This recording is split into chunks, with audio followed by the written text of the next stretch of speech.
This conference will now be recorded. All right.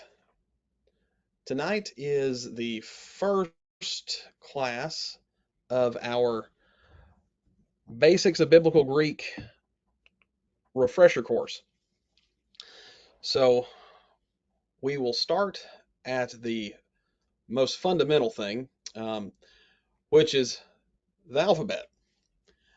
The first two chapters of Mounds' book cover kind of the history of the Greek language and how to study Greek. I do think that those are two chapters that are fairly useful if you've never studied this before, but they're more material, kind of some presuppositional type things for people who haven't studied, and uh, there's not really a whole lot of teaching to be done. It's more of something to read for your entertainment. So we'll start with the alphabet. There are 24 letters. Tonight we're going to go over their names. We'll show you how to write the small letters and the pronunciation. And Mounts likes to divide these into 5 units. And there's a handout that's on his website that kind of helps learning how to memorize it based on these 5 units. So the first ones we have here, oh, I did go to this. Um, we are going to be learning the Erasmian pronunciations. Something neat that is in the fourth edition that I'm not sure was in the third edition is the way you pronounce these in modern Greek. I've talked about this before, but the difference between the Erasmian pronunciations and modern Greek is in Erasmian pronunciations, every letter has a unique sound. The reason for that, Erasmus, the gentleman who is the first person to publish the Greek New Testament, used his pronunciation system so that anytime you heard a word, you should be able to spell it because there's only one way really to spell the words because there's only one sound for each letter. He puts on here one of the reasons for that is why do we do it the Erasmian pronunciations? Well, primarily because that's what's been taught for the longest. There is a little bit of a paradigm shift that's currently going on.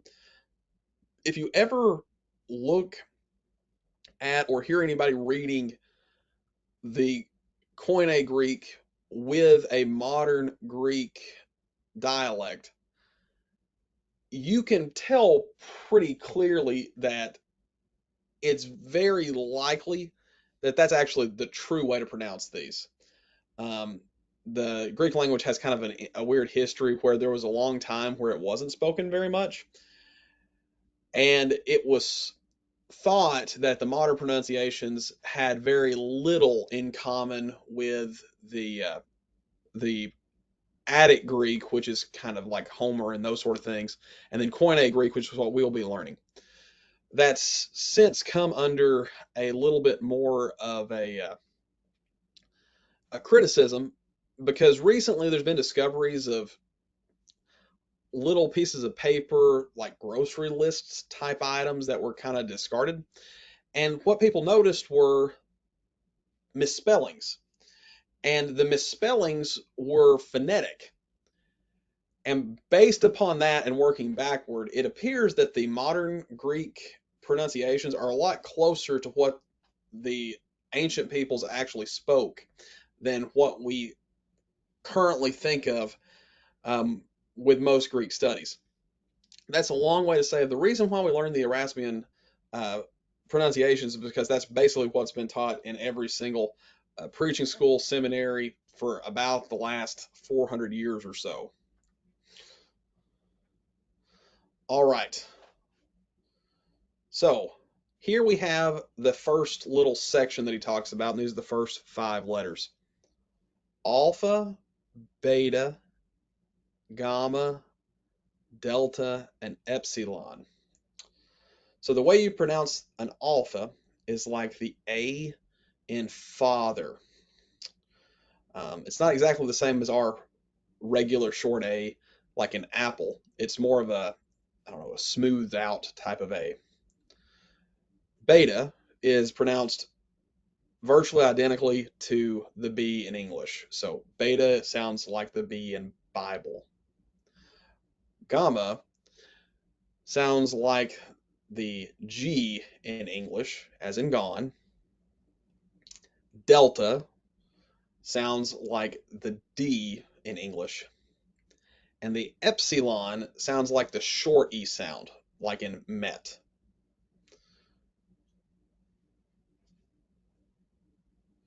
So the first thing we're going to do here, and I'm not going to use the entire space, but I'm going to show you the way that I draw, write, how we're going to look at this, the Greek letters. So the way I was taught to do an alpha is you start at the midline here, you come down,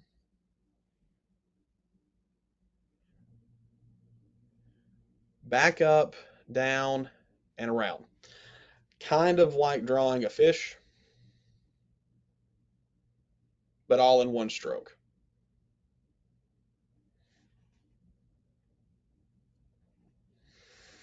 So that's one that comes to the midline.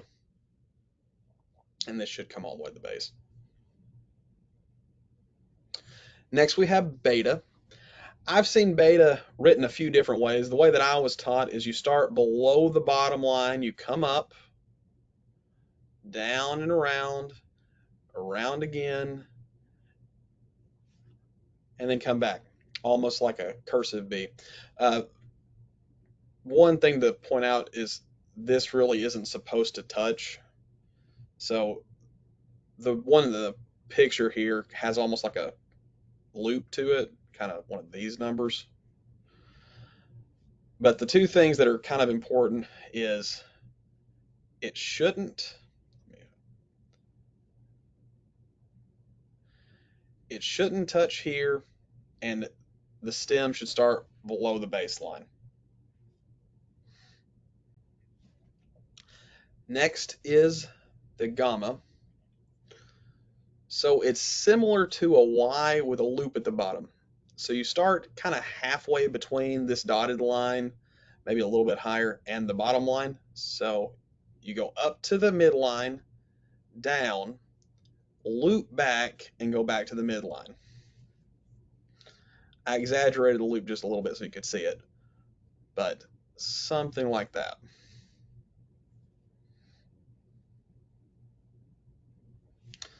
The delta, for me, was the hardest one when I was first learning. So you start above the midway point, come down and around, and then back up and close the O. So it's almost like doing a backward note. So if you do like that to make a note, it's sort of like that, except it's a much bigger round part.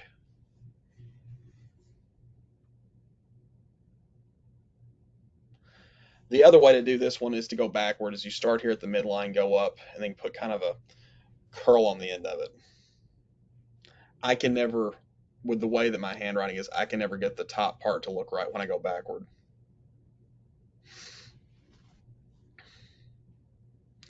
Then epsilon. Epsilon is like doing an uppercase cursive E, but short.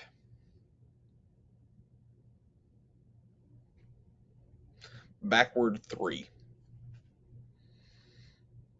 And just something, this is the lowercase. Just keep that in mind. We're learning the lowercase.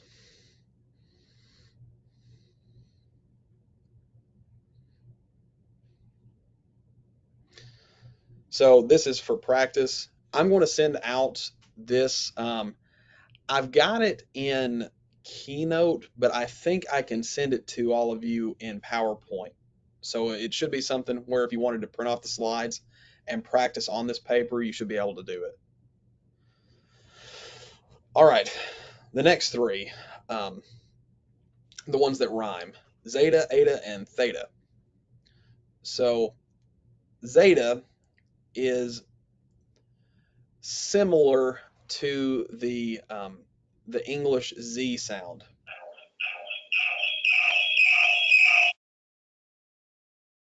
Um, there is a technicality here where you're supposed to pronounce it like a D sound at the roof of your mouth and then end with a Z sound. So the way you do that is you put your tongue behind your teeth and make a like you're going to make a D sound, and then let a Z come out. The. I've never heard anybody actually do that, um, but that was the way when Erasmus originally came up with these, how he preferred to do it. So zeta is pronounced like a Z. The next one is eta. Eta looks like an N. Don't get confused. Eta is pronounced like the E in obey. I just think of it as the long A sound. So eta sounds like the way that is pronounced, the E that's in it, an AY type sound. Next one is theta. Theta is a letter that takes up the TH sound that we have in English. So it combines together to make the same thing as we have with the TH sound. So a zeta, you start up here above the midline, come down, and then come back out, curve down, and give it a tail.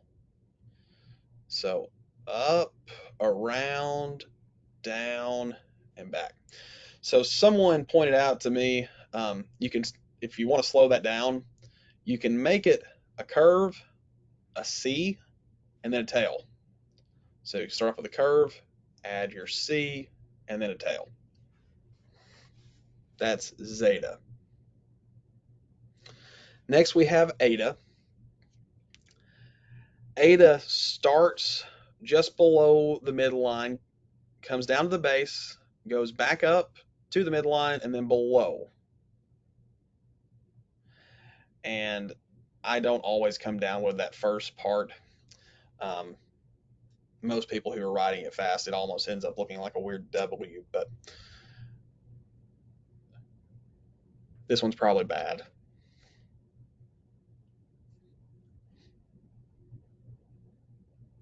So that's eta, long A sound, AY sound. Next one is theta. So the way it shows to make a theta on here is to make a circle and then draw a line through it. Uh, when you have somebody who's having to write a lot of these over and over again, you sometimes will see them do it something like this, where they kind of bring it around and go through. I've also seen, let's see, how does that work? It's like that. The thing I don't like about doing it that way is we're going to get to another letter later, and you can kind of confuse the two. Very few people are going to confuse the theta whenever it's drawn as a circle with a line through it with anything else.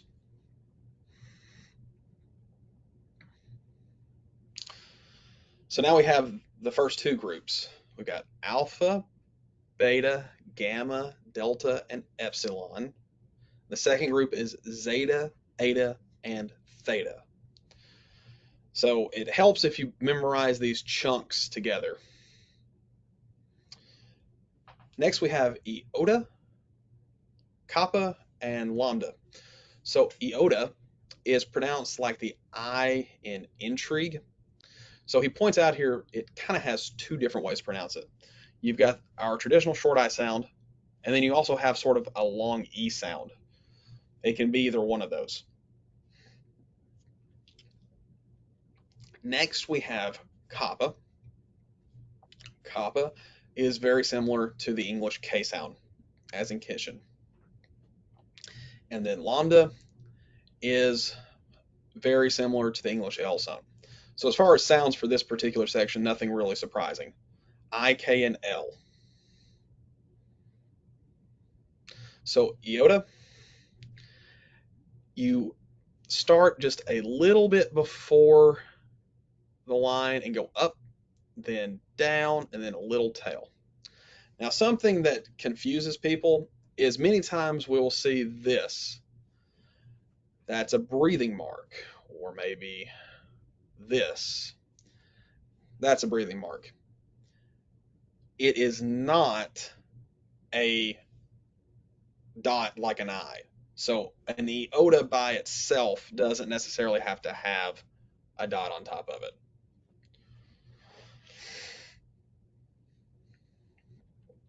Next is kappa, which is basically an uppercase K that's written short.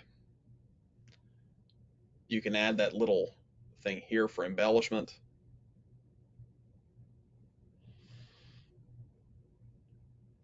That one's pretty simple. Lambda, there's two different ways to do it.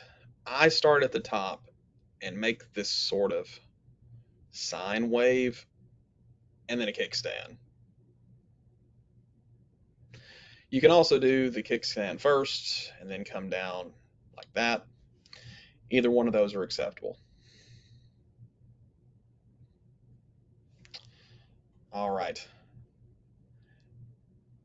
Next we have mu, nu, and xi. And it's kind of hard to make this come across in the recording that well, but you start off with a k sound like you would with the kappa, like a k, k, and then you end with an s sound, xi. It's kind of like the sound if you say the word boxy, it's that last part, xi. So mu is very similar to the English M sound. It doesn't look like it. It looks like a U. But one thing that I always did to kind of help keep this straight in my head is if you take this little part here and you kind of stretch it out, it kind of looks like an M if you use your imagination. That's mu. Next we have nu. Nu is the same as the English N sound. Now, anybody with eyes looking at that can tell that looks very, very similar to an English N. You will find yourself writing V's whenever you're spelling something in English and writing N's when you're spelling something in Greek whenever you get started with this. You may even use Ada's for the news. Um, very simple sound. The last one that's kind of complicated is the C. Um, he puts here the X in axiom, so it's sort of a blend together of those two sounds.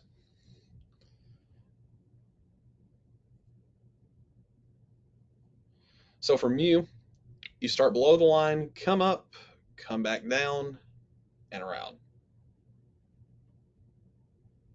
So like a U, but you start below the line. For nu, something that's important. Um, you always want to have something horizontal when you're writing your news. The reason for that is to distinguish it from your upsilons, which we'll see in a minute. This was the way I was told to write them for the purpose of my tests because I would never get my teacher confused if I wrote them this way. If there was any doubt, the question was wrong. So, uh, for the purposes of learning this, I write them like this. You can see here this little curve that I do on the side. This font doesn't really exaggerate that, but if you draw them like this, it distinguishes them enough from the upsilon that nobody would ever get confused. And then C. So this is probably the hardest one to draw. So you start off with a loop going backward, then you come around, you drop below the line, you loop again, make a small C, and then back down.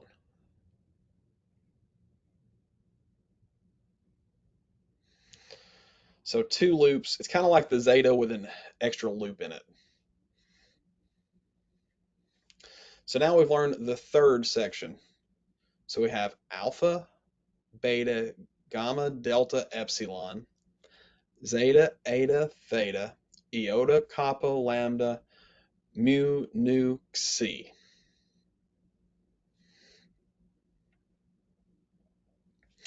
All right. Next we have the omicron. The omicron is our short O sound. It's pronounced like the O not.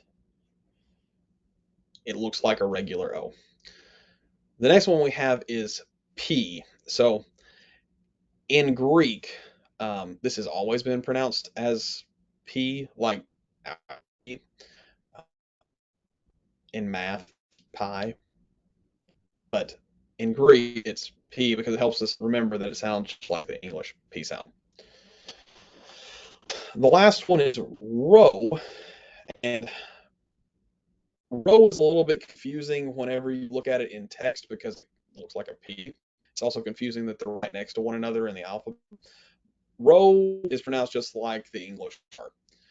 Whenever you see how you draw it, it looks less like a P. In some fonts, it doesn't look as much like a P either. So an omicron is an O. There you go. P you probably made before. Swerve at the top. Leg, leg.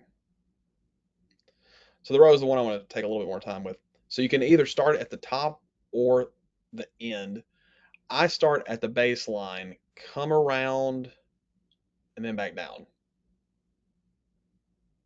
You can do it the other way too.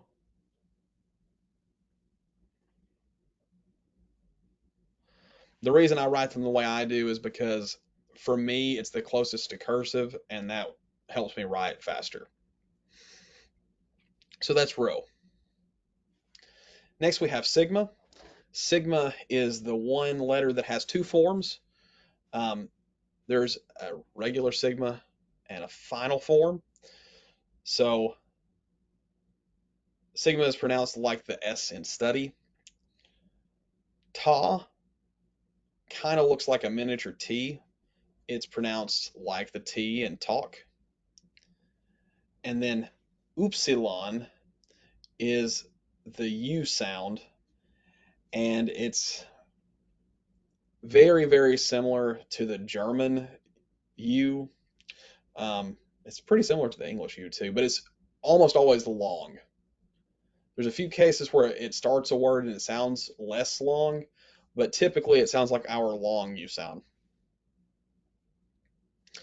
So sigma, a middle form sigma, you can do it two ways. You can start here, go to the right, and then around. I prefer to start and go back like this. It's like an O with an extra piece to it.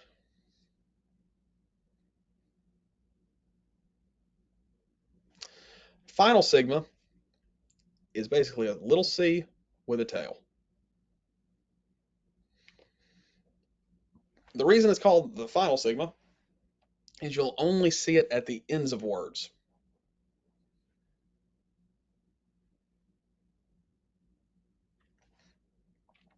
Next, we have ta.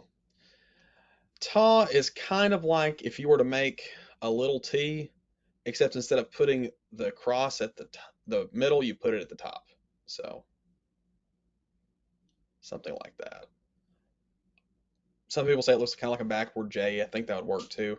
You can add this little embellishment thing in the front if you want to.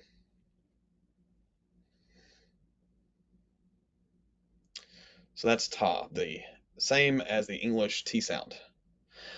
Last year we have upsilon, and this was the one I was talking about. So upsilon usually starts below, down, around, and up.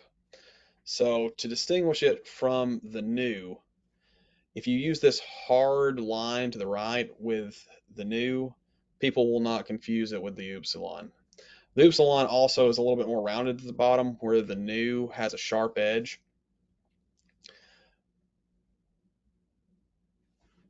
This really is only going to come up whenever you're writing notes to yourself and so forth. And I can't think of any time past the first chapter where in the workbook it will have you write. I say first chapter, the set of exercises with this one, where it makes you write many things out in Greek. Um, Generally, we're doing Greek to English, very rarely doing English to Greek. But if you're going to do it, and make notes to yourself and write things out, make flashcards and so forth, this is how you do that. All right, so we have the next last section now. So we got alpha, beta, gamma, delta, epsilon, zeta, eta, theta, iota, kappa, lambda, mu, nu, xi, omicron, pi, rho, sigma, tau, upsilon. The last group here are kind of the oddballs. So up until here, you kind of notice these sort of follow the alphabet. These are a little bit different. So the next one we have is phi. Phi has the PH sound. It takes both of those and makes the PH sound or the F sound, um, like in phone. Next we have key. Key has the CH sound like in loch. Um, there aren't too many times where you need to add the guttural sound to it, um, but because most people know what you're talking about. But it is kind of important that you have a little bit of an accent to it to distinguish it from the C, because sometimes they'll sound a little bit similar. The next one is psi.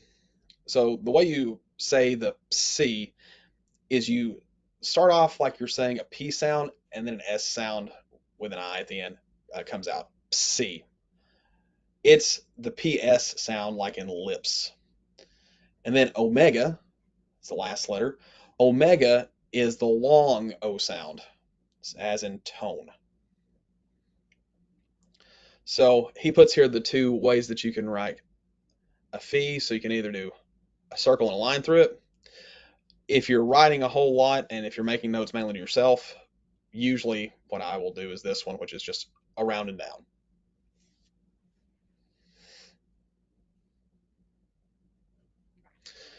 Next is the key. One note here, it's not an X and it's not a big X. It starts below the midline, goes below the line, and then starts at the midline again and then goes below the line. So the key should drop below the line.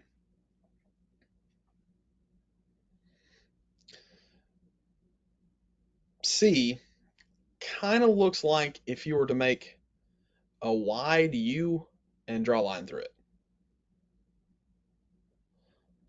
Almost ends up looking like a, I don't know, like a stylized rose or something. But big wide U, line down the center. And once again, the line should come below the bottom line. C. Last letter is omega. So omega is pretty simple. You do a W with a little loop in the middle. Omega.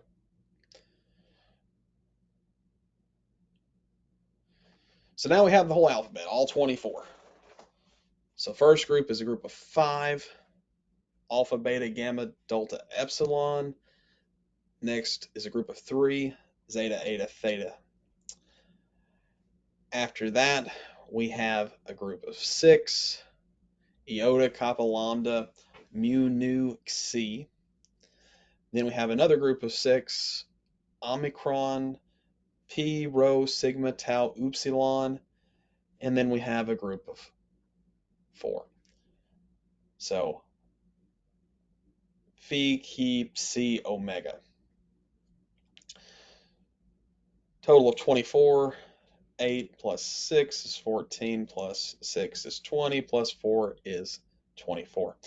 And if you can keep in your head 5, 3, 6, 6, 4, and write them out in these groupings that he has, it tends to keep it a little bit straight in your head. The reason why he does it this way is you notice this group and this group are kind of outliers. And if you memorize these chunks, it helps you. Oh, well, in English, M is next to N, so mu is next to nu. You've got a couple of oddballs thrown in there to throw you off, but besides just these couple of abnormalities, LMNOLMNOP.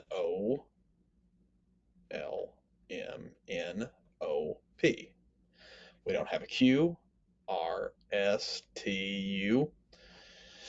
So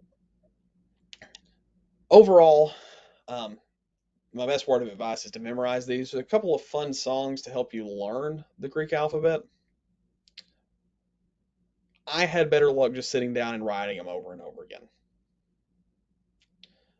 All right. So the best way to learn to pronounce them is to read a lot. We're also going to go over something called a gamma nasal. So anybody want to pronounce this word for me? Let me see if I can get back to my, how do I do that?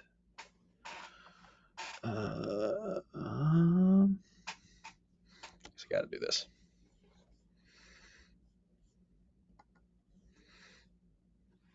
Anybody want to try pronouncing this for me?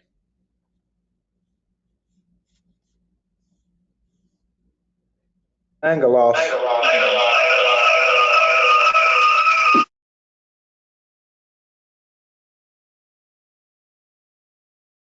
Yeah, that's right. I don't know what you did, but yes, Angelos. Now, let's go back. You notice here, Angelos has no new. It has two gammas, but we pronounce it like it's an English N.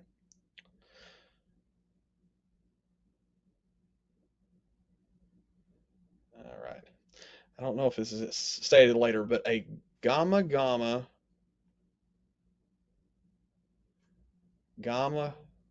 kappa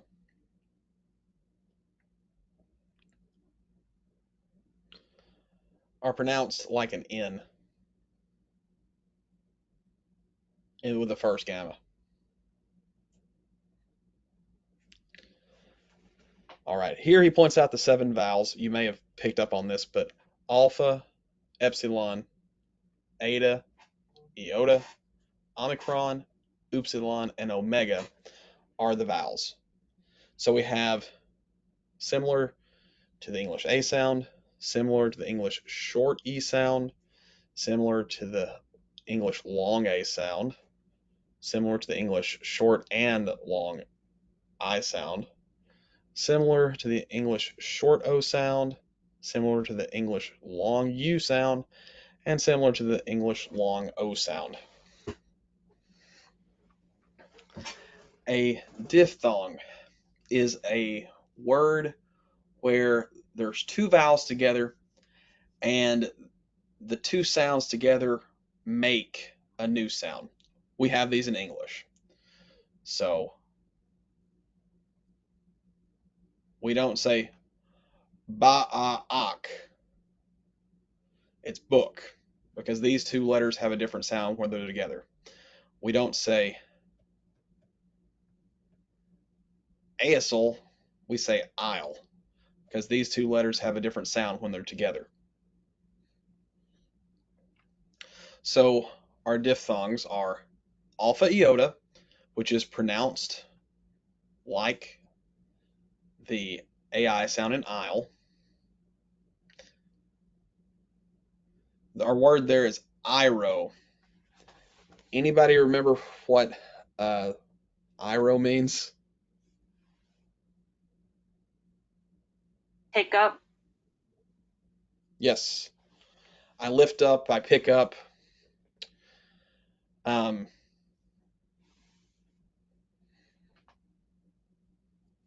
Next we have epsilon iota, which is pronounced like the EI in 8, which is also very similar to how an eta sounds. Our word here is a. You might remember what ace means.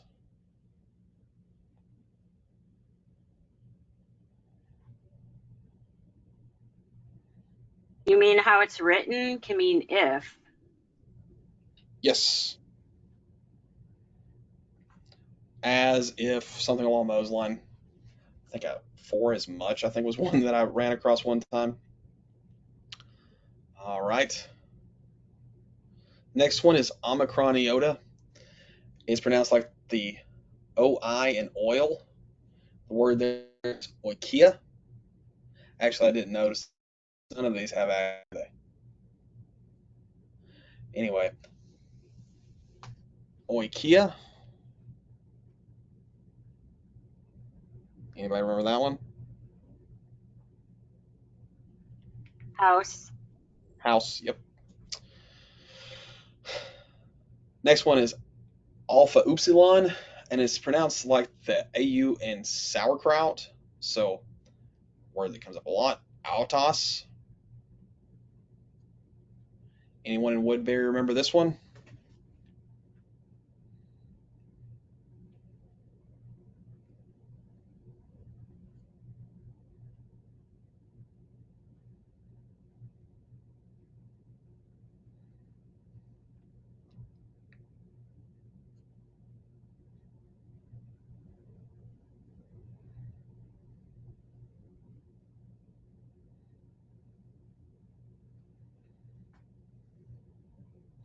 This is typically our third person pronoun. He, she, it, that kind of thing. Next, we have Omicron upsilon, which is soup, like the OU in soup.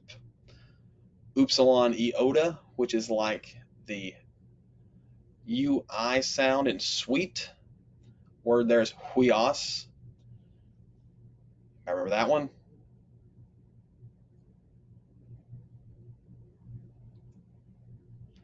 It's a word for sun. And then epsilon upsilon and eta upsilon both sound like the EU in feud.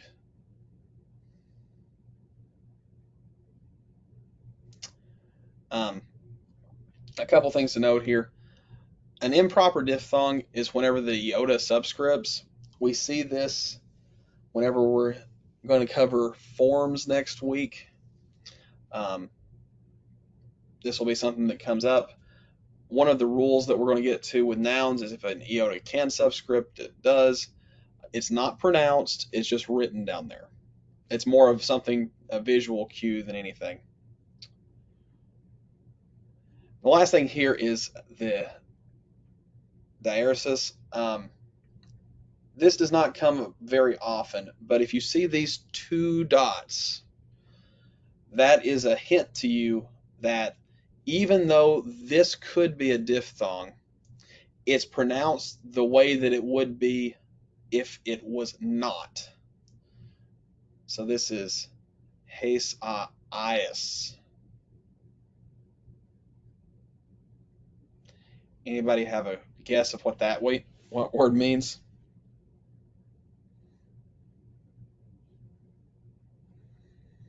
Isaiah. Yep, that's the Greek equivalent to Isaiah. So whenever you see in like the King James version how it's translated as Isaiah or Isaias or something like that, the reason it's different than what we see in the Old Testament is because they transliterated both of them. They translated the Hebrew and they transliterated the Greek, and they don't transliterate exactly the same. So that's where that comes from. All right, these are the improper diphthongs again. All right, I think this is the last part of this section, which is the breathing marks. So you can have two different types of breathing, a smooth or a rough. If you've got a breathing, which is this mark right here, kind of like an apostrophe. If you have a smooth breathing, so that's opened to the left. If you have a smooth breathing, it's pronounced just like the letter. However, if you have a rough breathing, open to the right, like this, it's pronounced like an H sound. Um, the exception are these two. So, sorry, I wrote my arrow the wrong way. If it's before a capital letter, it comes before. And if it's over a diphthong, it comes after the second vowel. So the breathing mark won't be above a capital letter. Just think of it, there's no room for it. And then because these two are the same, they are one sound, it goes over the second one. Okay. So this is our summary for this section. As he says, the alphabet, learn it now. Um, if you're rusty, what I used to do is take out a piece of paper and that slide that I showed you that had all of the different ones, just write them down in those different sections. Okay, those are the vowels. No left, smooth, right, rough. Smooth gets a normal pronunciation. Rough gets an H sound. All right. I was originally going to have a break here, but we'll keep moving since we started a little late. So the punctuation marks are fairly simple, just a couple of differences. So a period in Greek is the same as a period in English. A comma in Greek is the same as a comma in English. Those don't change. So this is the same. A semicolon in Greek is written as a dot above the line. So instead of having this, you just have this, but it's above the line. It looks like a period that's above the line, like we see right here.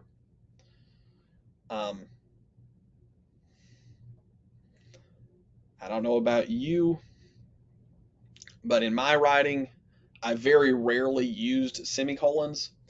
It's actually fairly common in Greek, particularly when we start getting into Paul.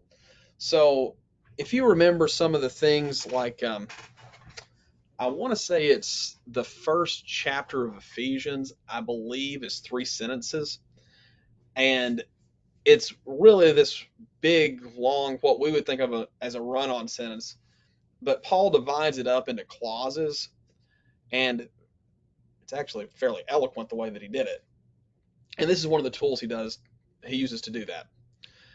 So, it's partially to introduce this, that a question mark in Greek looks like a semicolon in English. So, they look exactly the same, but that's a question.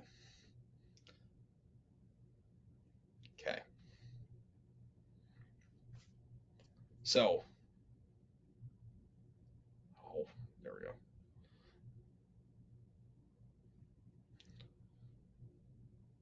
This marks the end of a sentence. This is a pause. This is a longer pause combining two sentences. And this is a question. Not too terribly difficult. Um, the next thing are the diacritical marks. These aren't terribly important for Greek today. So we talked about this one, the last one. Like I said, that means you divide them up. The apostrophe, similar to English, means you drop some letters out. One thing that will come up fairly often, if a if the word following one of these shorter words, this is apa, that's a good example. If the next word starts with a vowel, many times the vowel will drop off of the letter that you're looking at. So you can see there, apa becomes up. Now the last part is the accents. There are some rules that become a little bit more important later. Um,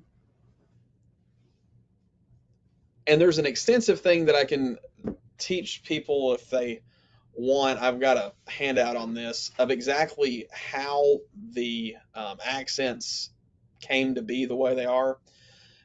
as a general rule, for us, the big thing that you need them for is to identify certain words, because in some words they're spelled the same, but the accent is different. We've got three main accents: the acute, the grave, and the circumflex. Um, the acute is thought to have originally been a sign that the pitch goes up. So the acute goes up. The grave originally was thought to be where the pitch went down, so you draw down. The circumflex was thought to be something where the pitch went up, then down. This tilde here is the same as a circumflex. Sometimes you'll see it written as kind of this upside down U. Sometimes you'll see it written as a this schwa type thing. This varies from manuscript to manuscript, so if you ever get the chance to look at them, I've been told it may have been regional. Most printed texts actually have gone to this one for the simple reason that it's a little bit easier to make in a regular computer font. You probably will see both depending on what you're reading. So went through that.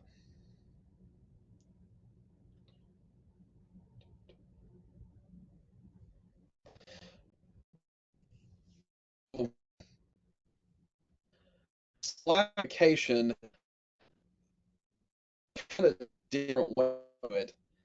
Um, as for most people, the pronunciation of Greek is fairly natural.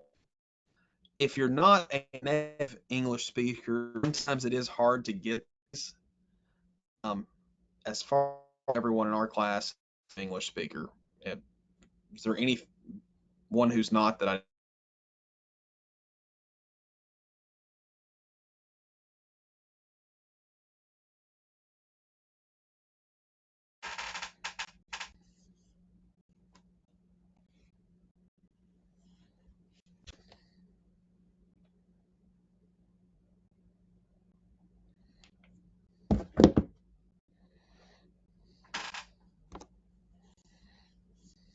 Hey, bud, we've lost volume. It's back now. It must have just been for a second. Okay.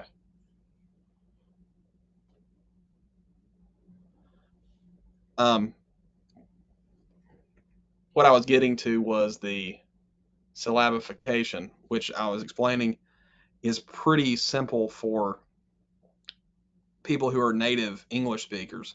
And I was asking, was there anybody who wasn't a native English speaker? I was under the impression everyone was. Is that true?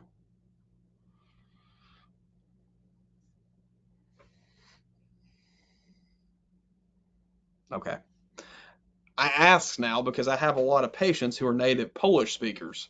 And I don't know, I guess I would not have figured that out just by talking to them.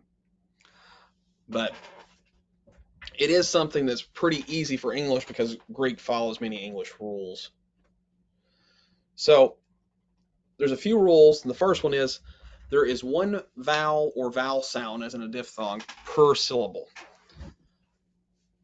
Ah, K, ka, men. Vowel, vowel, vowel, vowel, vowel, vowel. One per sound. So the first rule is you only have one vowel or vowel sound per syllable. Second, a single consonant by itself goes with the following vowel. So this rho here goes with the alpha, the kappa goes with the alpha, the mu goes with the epsilon. So o rakaman, rakaman.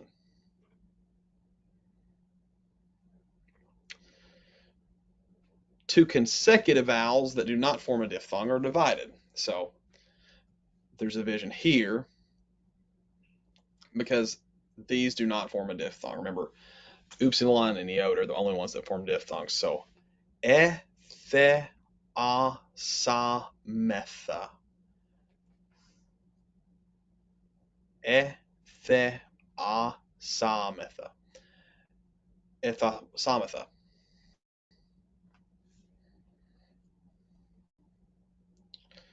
Then a consonant cluster that cannot be pronounced together is divided. So all the different clusters that kind of go together. So like the P row here, the p sound. So you divide it there. And then this sigma theta sound, kind of a th sound, also gets divided. So improsthman. Improsthan. And then a consonant cluster that can be pronounced together goes with the following set of vowels. So Christos. Christos.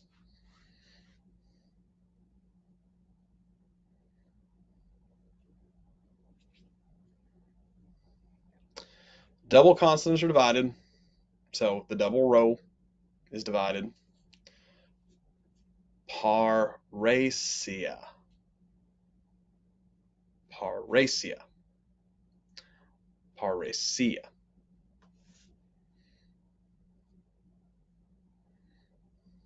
And then compound words are divided where they join. So right there. Antichristos. Antichristos.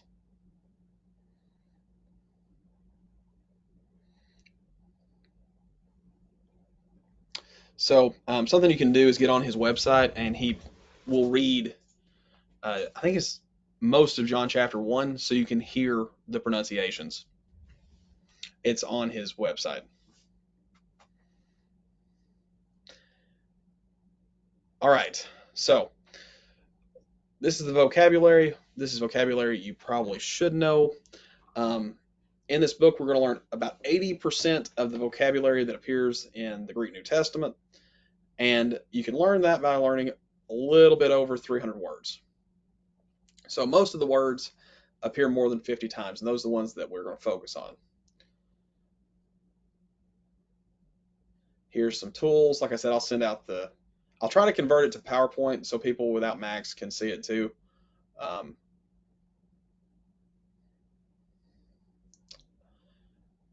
But his website and Flashworks is a pretty nice little program.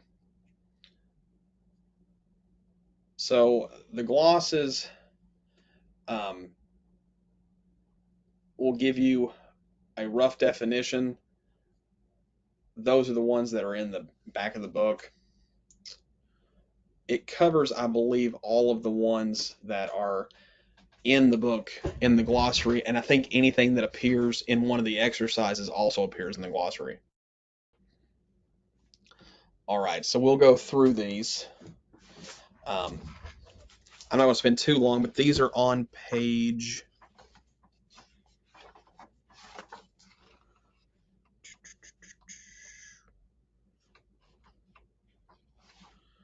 These are on page 19, 20, 21, and 22 in the 4th edition. So 19 through 22.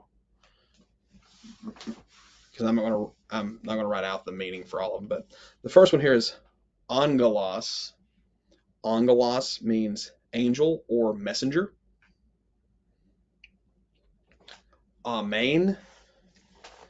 Amen means verily, truly, so let it be, or amen. Anthropos. Anthropos. I would say the best way to translate this would be person. Sometimes it is going to make more sense to translate it as man, and that's the way that we've traditionally translated it. But whenever this word is used generically, particularly in the plural, it usually means people, not necessarily a man or woman. There's a different word for that.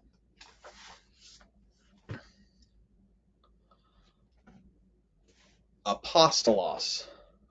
Apostolos means apostle or a messenger or an envoy, Apostolos comes from the word from, so it's someone who's sent from somewhere else.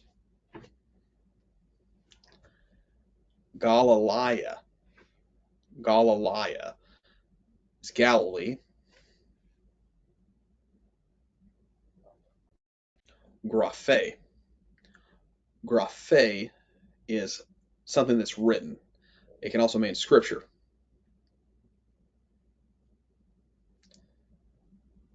Doxa. Doxa. Glory or majesty, sometimes fame. Ego. Ego means I. It's where we get the word ego from. Eschatos. Eschatos. Eschatos means last. It's where we get the term eschatology from.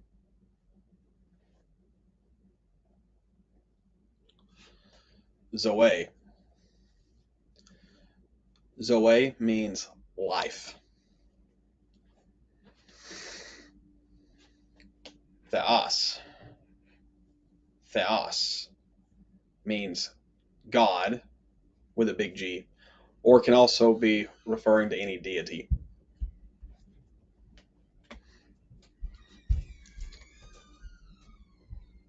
Kai means and. By knowing the term Kai, you actually know 10% of the words that appear in Greek.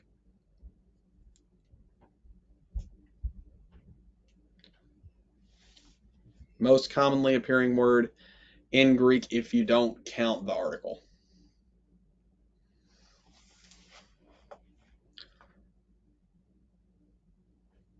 Cardia. Cardia means heart. It's where we get cardiology from. Cosmos. Cosmos is the word for world. It can also be the universe, or can broadly mean creation or mankind. Logos. Logos means word, a statement, a message. It also can mean a commandment, a sentence.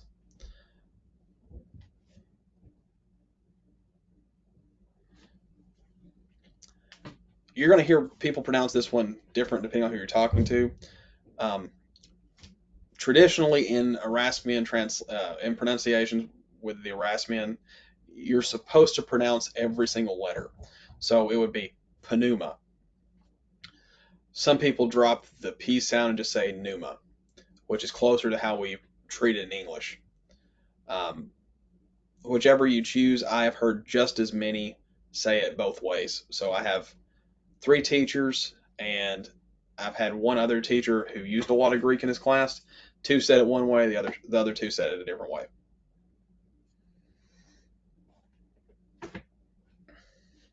Prophetes. Prophetes means prophet.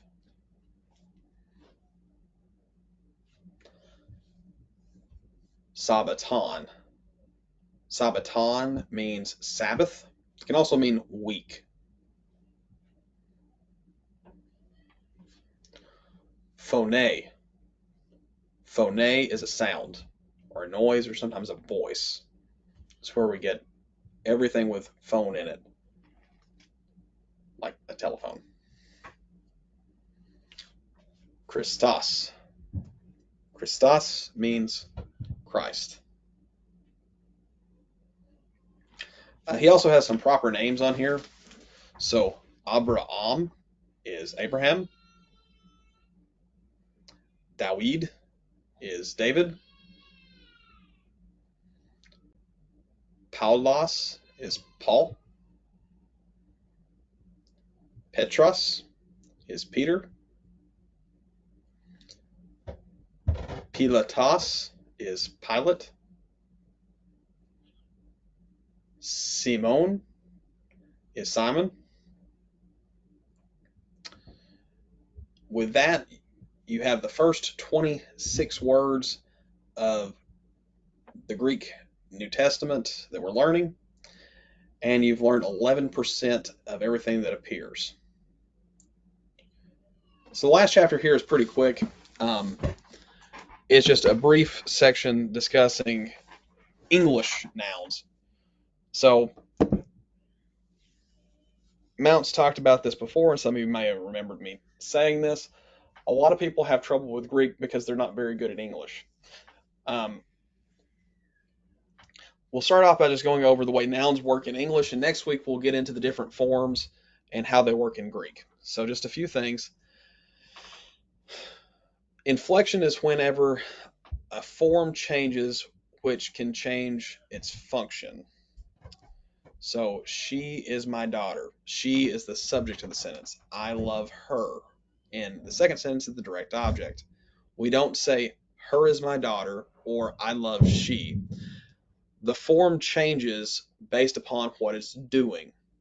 Something to keep in mind, though, if we were to break it down, those could still be referring to the same thing, but the way that they're working in the sentence is different. So if we put a picture of this person's daughter there, it could function with that picture in both places.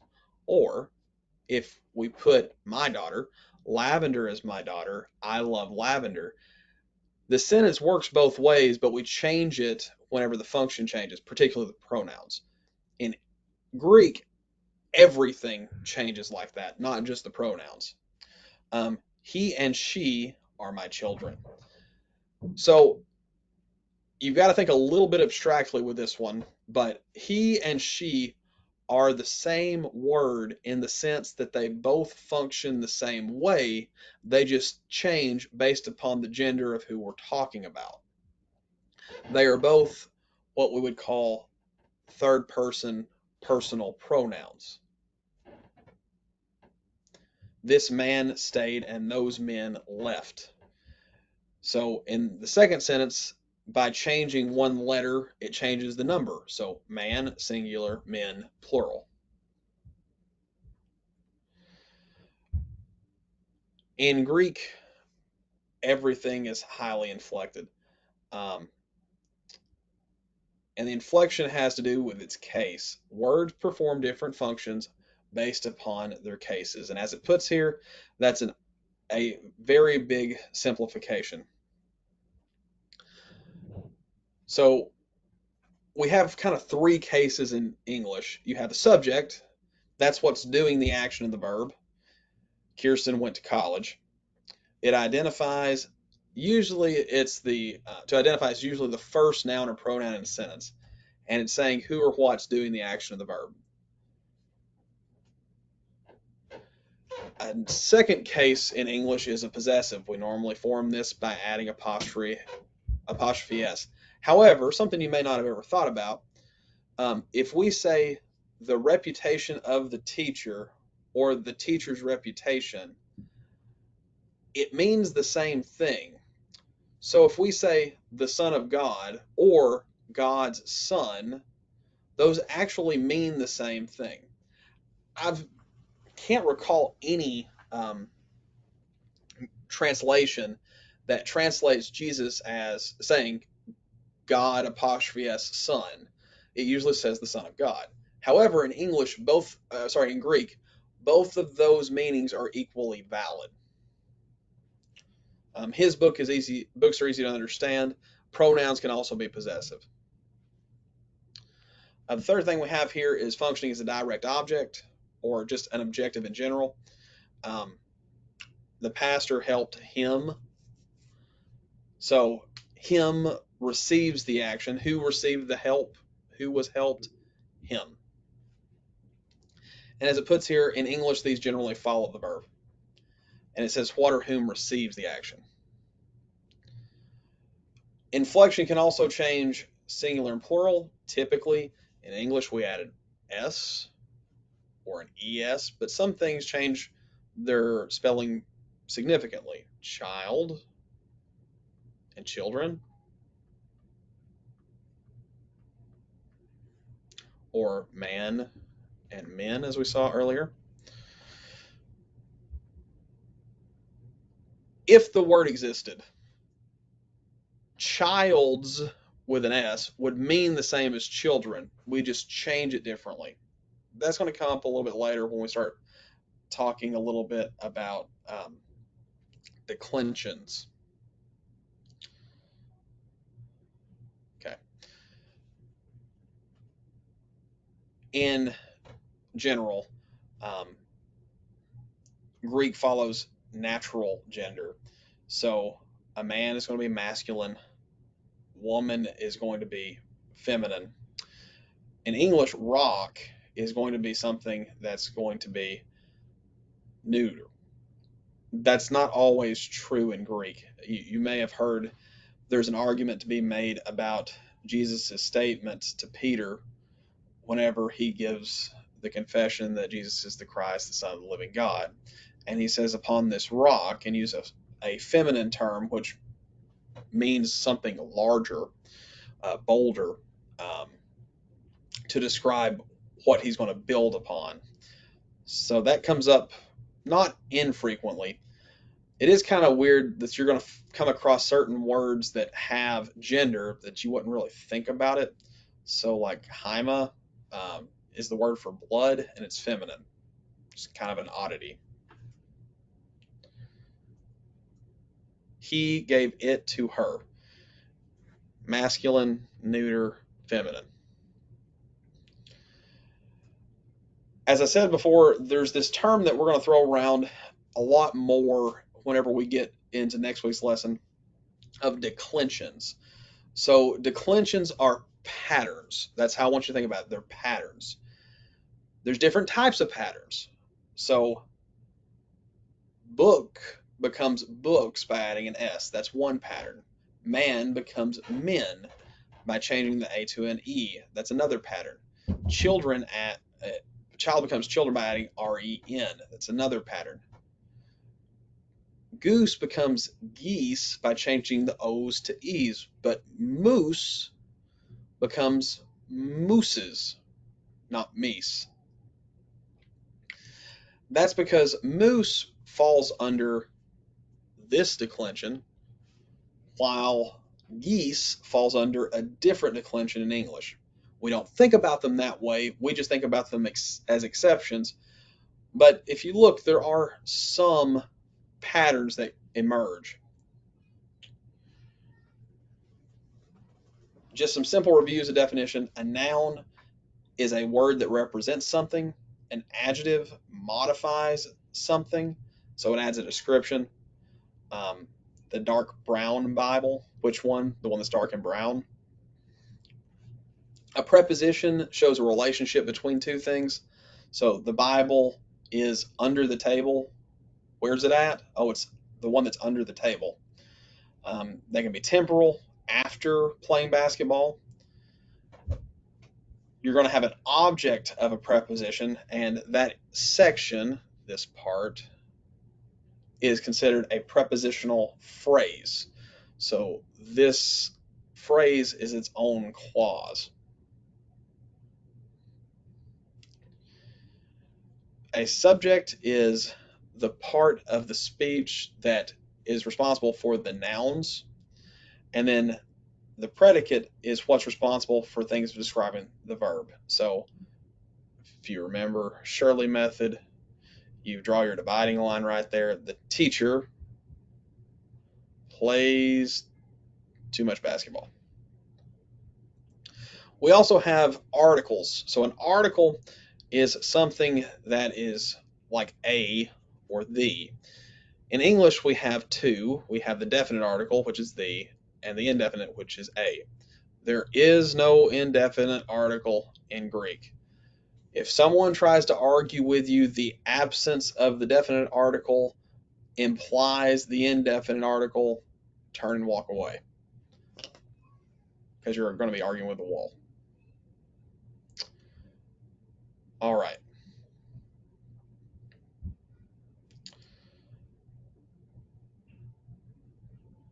This is something we're going to get to later, but the ending of Greek subjects and verbs tells you the number and the person. So we mentioned this earlier. The word I row, that was one that was mentioned, means I raise up or I take up or I collect up or something along those lines.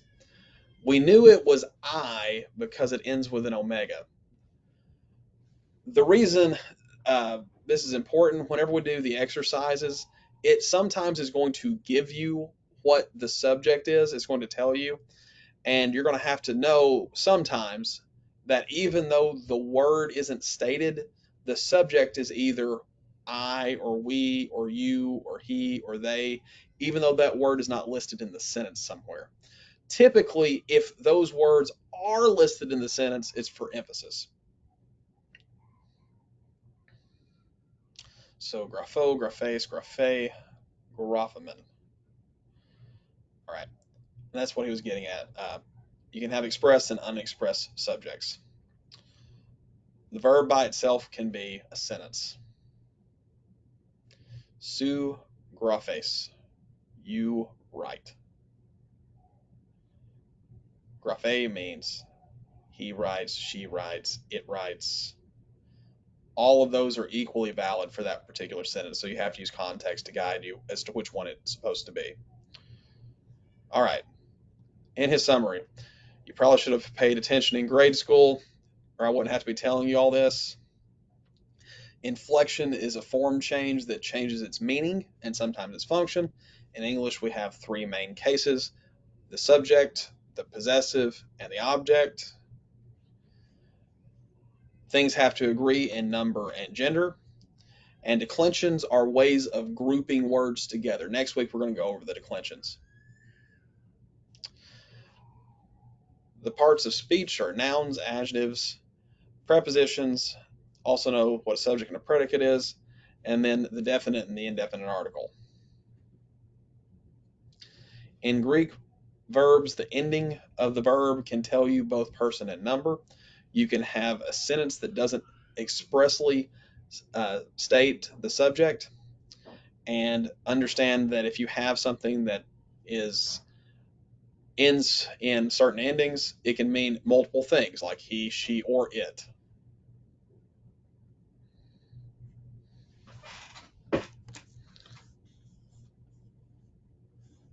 Okay.